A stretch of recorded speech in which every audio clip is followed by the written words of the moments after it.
Bokaro steel plant के GM पे फिर लगा धोखाधड़ी का आरोप।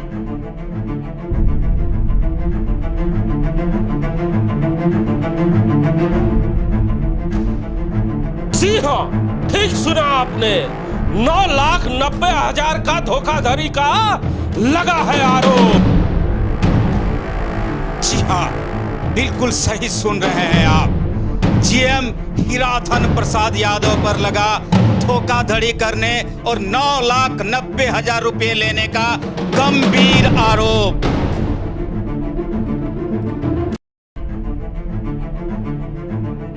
मामला पहुंचा सेक्टर 4 थाना, हुआ जीएम पर एफआईआर।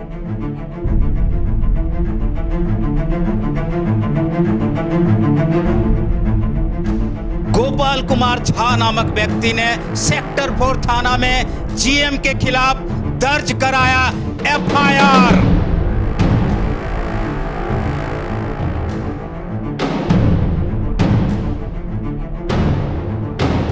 लगातार बोकारो स्टील प्लांट के बड़े बड़े अधिकारियों पे बड़े बड़े गंभीर आरोप लगने शुरू हो गए हैं। आज फिर हम एक जीएम साहब की कहानी लेके आए हैं। यह कहानी गोपाल झा की जुबानी आपको हम सुनाने जा रहे हैं। ये वही गोपाल झा हैं जिन्होंने सेक्टर 4 थाने में एफआईआर कराया है जीएम साहब पर। आखिर क्या मामला है, हम गोपाल झा साहब से ही जानते हैं। झा साहब, बहुत स्वागत है आपका डी फोकस में। पहले बताएं कि इतने बड़े अधिकारी पे आपने एफआईआर क्यों कराया? मैं हीराधन प्रसाद यादव को लगभग 5 वर्षों से जानता हूं। इन्होंने 2021 से हमसे लेन देन शुरू किया, लेकिन पैसा जो है ये न देने के कारण जो है ये पैसा को दबाते गए और उस पैसा को निकालने के लिए हम भी फंसते गए हैं। और आप पहले आप हमारे दर्शकों को ये बताएं कि आपने इतने बड़े अधिकारी पर जो आरोप लगाया है, आप वो अधिकारी जो हैं यादव साहब, उनके संपर्क में कैसे आए? आप प्लांट के अंदर कैसे गए? आप क्या करते हैं, सबसे पहले ये बताएं। बिल्कुल, हम एक पेशे से शिक्षक भी हैं और LIC अभिकर्ता भी हैं, और वो पार्ट टाइम में फिजिक्स का क्लास भी सेक्टर 4 में लिया करते थे। कौन? ये हीराधन प्रसाद यादव, जीएम साहब। हाँ, जीएम साहब, BSL के जीएम साहब, उसी से हमसे संपर्क हुआ और उसके बाद लेन देन शुरू हो गया। और उनके मन में पूरी तरीके से खोट है और इन्होंने पैसा जो है लेते गया लेकिन देने का नाम कभी नहीं लिया। और अंत में 15 सितंबर 2022 को एग्रीमेंट होने के बाद 6 महीने का समय मांगा था। किस चीज़ का एग्रीमेंट हुआ? एग्रीमेंट हुआ कि 6 महीने के बाद हम जो है PF का पैसा निकाल करके आपको वापस कर देंगे। तो आपसे संपर्क में जीएम साहब आते हैं, तो आप इतनी बड़ी राशि संपर्क में आते के साथ दे देते हैं? नहीं, एक बार में नहीं, ये तो पैसा क्यों? मैंने अपना जो है थोड़ा सा उनसे मेरा बहुत ज़्यादा अच्छा व्यवहारिक लगाव हो गया था, जिसके कारण से हमने समझ नहीं पाया कि इतना बड़ा अधिकारी हमसे इतना चिट कर सकता है, इतना धोखाधड़ी कर सकता है, इतना बड़ा हमने सपने में भी नहीं सोचा था।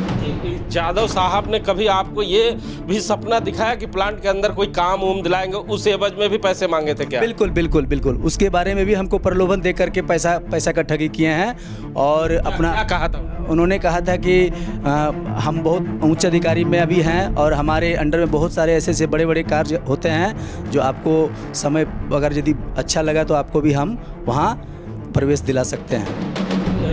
जब शुरुआत में उन्होंने पैसा मांगा तो कितने पैसा का डिमांड उन्होंने किया था? शुरुआत में इन्होंने सबसे पहले 60,000 रुपये का हमसे लिया। उसके बाद धीरे धीरे पैसा जो है वो 2 लाख पर गया। उसके बाद फिर 1 लाख रुपया लिया। इस तरह करके ऑनलाइन और नगद के माध्यम से बाप और बेटा दोनों मिल करके 9,90,000 रुपये का हमसे ठगी किया है। जहाँ साहब जब पैसे वो लेते थे तो आप पूछते नहीं थे कि हमारा काम कब होगा? हाँ, वो बोले थे कि मैंने इस टाल मटोल करते करते बहुत सारे डेट मान के चलिए कि हम लोग भी परेशान हो गए हैं, पैसा भी फंसा हुआ था। और पैसा जब हम लोग समय पर मांगने गए हैं तो बोले कि हमारा जो 11 महीना रिटायरमेंट के 11 महीना पहले जो PF का पैसा निकालने का प्रावधान है BSL से, वो पैसा निकाल के आपको हम क्लियर कर देंगे। ठीक है। तब आप कहाँ, मतलब एग्रीमेंट कहाँ बना? एग्रीमेंट हम कोर्ट, बोकारो सिविल कोर्ट में बनाए हैं। दोनों बाप बेटा। कागज है आपके पास? ऐसा बिल्कुल, हमारे पास कागज है, हमारे पास एग्रीमेंट है। बाप का अलग है, बेटा का अलग एग्रीमेंट है, दोनों का अलग अलग एग्रीमेंट हमने बनाया है बोकारो सिविल कोर्ट में 15 सितंबर 2022 को। सब पेमेंट आपने चेक से दिया? हाँ हाँ बिल्कुल, चेक और ऑनलाइन के माध्यम से दिए हैं, और वो सिक्योरिटी के तौर पर चेक भर के दोनों बाप बेटा ने अलग अलग तरीके से चेक भर के दिया है। बेटे का क्या रोल?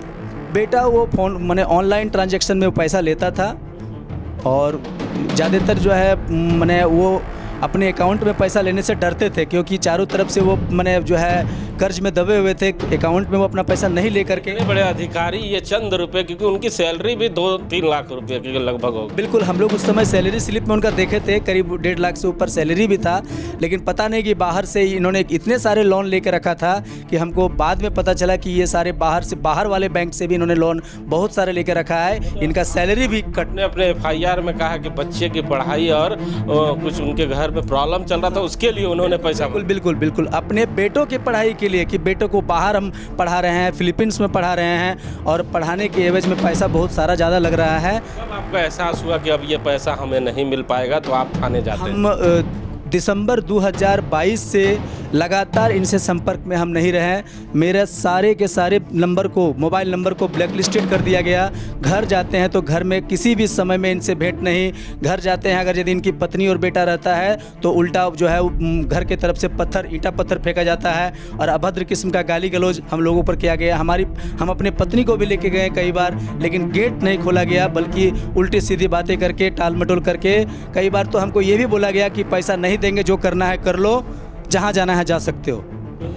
इनका घर कहाँ है? ये रहने वाले, इनका अस्थाई पता है लातेहार, अम्बाकोना, और ये अभी वर्तमान में सेक्टर 4D क्वार्टर नंबर 5039 में अभी रहते हैं। और आप कहाँ के रहते हैं? हम भी अस्थाई, हम अस्थाई रहने वाले हैं ग्राम चंडीपुर, पोस्ट ऑफिस चंडीपुर, थाना कसमार, जिला बोकारो के, लेकिन हम वर्तमान में 2007 से लेकर के अभी तक हम बोकारो में ही रहते आ रहे हैं। और अभी हम वर्तमान में मतलब काम दिलाने के नाम पे, शर्मा जी, 2 तरह की बातें झा साहब कर रहे हैं कि GM साहब ने पढ़ाने के नाम पे पैसा ले लिया और काम दिलाने के नाम पे ही पैसा ले लिया। तो जो यहाँ के स्थानीय लोग हैं, उन्हें ये खबर को गौर से देखना चाहिए कि अधिकारी कितना भी बड़ा क्यों ना हो, अगर काम दिलाने के नाम पे अगर आपसे पैसे मांगता है तो आप बुरे फंस सकते हैं। बिल्कुल GM साहब, हिमांशु जी, छोटा पद नहीं होता है। ज़िंदगी गुजर जाती है GM बनने में। हमारे आपके पापा नहीं बन पाए, उन्हें इंटरव्यू भी दिया होगा लेकिन सिलेक्शन नहीं हुआ। लेकिन GM साहब ने अगर ऐसा किया है तो सोचने वाली बात है कि सचमुच अधिकारी इतना बड़ा और काम इतना छोटा उन्होंने कर दिया एक व्यक्ति से। चलिए, दोस्ताना संबंध है, अच्छे रिलेशन आपने बना लिए और इतनी बड़ी रकम ले लिए।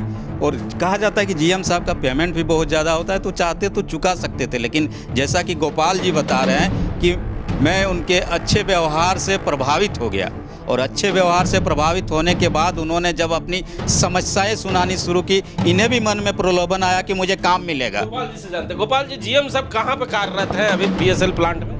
BSL के SMS2 के वर्तमान में GM के अधिकारी पद पर वो कार्यरत। आप कभी अंदर गए थे? GM साहब कभी प्लांट के अंदर घुमाने ले गए थे? नहीं, प्लांट के अंदर हमको तो नहीं लेके गए हैं, लेकिन प्लांट के पैसा लेने के समय प्लांट के अंदर से वो आके गेट के सामने कई बार पैसा भी रिसीव किए हैं। हाँ। तो आपके पास ऐसा कोई सबूत है? बिल्कुल सबूत है, वीडियो फुटेज। बिल्कुल वीडियो फुटेज है। आपको पहले पता चल चुका था कि GM साहब धोखा देंगे, इसीलिए आप वीडियो फुटेज बना रहे थे? नहीं, ऐसा बात नहीं है। उनका व्यवहार से ऐसा हमको कभी नहीं लगा। असल में कौन सा काम आपको दिलाना चाहते थे और आप कौन सा काम लेना चाहते थे? वो कॉन्ट्रैक्ट के बारे में हमको प्रलोभन देते थे कि हमारे अंडर बहुत सारे ऐसे बड़े बड़े कॉन्ट्रैक्ट आते हैं। ऐसा होता है BSL में कि अगर GM को पैसा देंगे तो कॉन्ट्रैक्ट मिल सकता है, मतलब ऐसी परंपरा है, आपको मालूम चला? नहीं, हमको मालूम चला नहीं। बड़े अधिकारी हैं, GM रैंक के हैं, समझ लीजिए कि, तो वहाँ तो बहुत सारे उनका पावर है। तो हम लोग जो है झांसे में आकर के इनसे फंस गए। शर्मा जी बड़ा खुलासा कर रहे हैं झा साहब, कह रहे हैं कि बड़े जितने भी साहब हैं, साहब पैसा लेते हैं ठेका दिलाने के नाम पे। ये हम आरोप नहीं लगा रहे हैं कि BSL प्लांट के जितने भी बड़े अधिकारी हैं वो इस तरह के लोगों को बुलाकर उनके नाम ठेका दिलाने के नाम पे पैसा लेते हैं। हम ये भी नहीं कह रहे कि बोकारो स्टील प्लांट के सभी बड़े अधिकारी इस तरह का काम करते हैं, लेकिन जो अधिकारी गलत काम करते हैं उन्हीं पर FIR दर्ज होता है। शर्मा जी, हम BSL प्लांट के तमाम अधिकारियों पे ये आरोप नहीं लगा रहे हैं। अगर अच्छे अधिकारी अंदर है नहीं तो प्लांट चल कैसे रहा? बिल्कुल, बहुत अच्छे अधिकारी आप अभी भी देख रहे हैं कि सड़क पर अधिकारी खड़े रहते हैं। बोकारो स्टील प्लांट के बेहतरी के लिए रात दिन सोचते हैं, लेकिन उन्हीं में से कुछ ऐसे भी अधिकारी है जिनकी चर्चा अभी हम आप कर रहे हैं, जिनके नाम पर FIR तक हो जाता है, थाने में FIR हो जाता है GM साहब का, और उसके बाद व्यक्ति को पैसे के लिए क्या कुछ करना पड़ेगा। अब FIR तो हो गया, लेकिन GM साहब की जो चरित्र दिखाया है, मुझे लगता है बोकारो स्टील प्लांट को एक बार फिर इन्होंने अपने चरित्र से बदनाम करने का प्रयास ही क्या साहब से जाता है। झा साहब क्या चाहते क्या है? अगर GM साहब आपसे कांटेक्ट करेंगे तो क्या चाहते हैं? हम आज भी चाहते हैं, अगर मान के चलिए कि दिसंबर 2022 से लेकर के उनसे एक बार मेरा संपर्क भी नहीं हुआ, ना उनसे मेरा दर्शन हुआ, ना उनसे मोबाइल से संपर्क हुआ। आदमी बहुत अच्छा है, लेकिन घर के पूरे लोगों के सरगना के कारण वो आदमी फंसा हुआ है और पूरी तरीके से वो दिमाग से बाहर है। न संपर्क करने का कोशिश किया। मैं अपने माँ का इलाज के लिए और दोनों बच्चों को पढ़ाने के लिए जो पैसा रखे तो वो पैसा उनको विश्वास के कारण दिए हैं, लेकिन वो पैसा जो है हमको उम्मीद ही नहीं था कि ये आदमी ऐसा हम पर करेगा। देखिए, इस खबर को जितने भी बोकारो स्टील सिटी के बेरोजगार युवक देख रहे हैं, इस खबर को गौर से देखें। बोकारो स्टील प्लांट का अगर कोई बड़ा अधिकारी आपको घर बुलाकर यह कहता है कि हम बोकारो स्टील प्लांट में आपको रोजगार देंगे, ठेका देंगे, पट्टा देंगे, और उस एवज में अगर पैसा मांगता है तो सावधान हो जाए। बोकारो स्टील प्लांट का बड़ा अधिकारी हो सकता है, लेकिन अगर आपके पैसे को ठग लेगा तो आपको भी थाना जाना पड़ सकता है, आपको भी FIR करना पड़ सकता है, और आपको भी इसी तरह कई मुसीबतों को झेलना पड़ सकता है। इसलिए इस खबर को गौर से देखें, और बोकारो स्टील प्लांट का कोई बड़ा अधिकारी आपसे ठेका या पट्टा के नाम पे पैसा मांगता है तो पहले विचार करें, तब कदम आगे बढ़ाए।